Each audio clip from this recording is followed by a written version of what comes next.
నమస్కారం ఘంటారావానికి స్వాగతం. ముందుగా ప్రధానాంశాలు.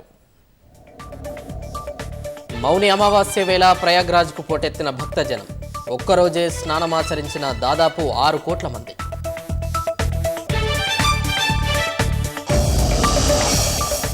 మహాకుంభమేళా తొక్కిసలాటలో 30 మంది మృతి, 60 మందికి గాయాలు. బ్యారికేడ్ల ధ్వంసం వల్లే దుర్ఘటన.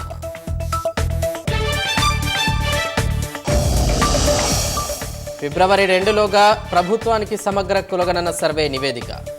డెడికేటెడ్ కమిషన్ నివేదిక అందాకే పంచాయతీ ఎన్నికలపై నిర్ణయం. రైతు సంక్షేమమే లక్ష్యంగా సర్కార్ పనిచేస్తోందన్న తుమ్మల. పథకాలను జీర్ణించుకోలేకే విపక్షాల అసత్య ప్రచారమని వెల్లడి.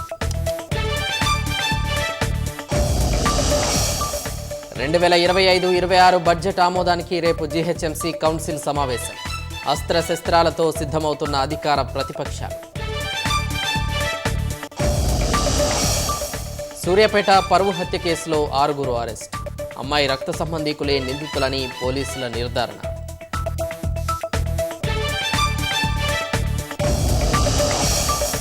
మరో ఘనత సాధించిన భారత అంతరిక్ష పరిశోధనా సంస్థ ఇస్రో.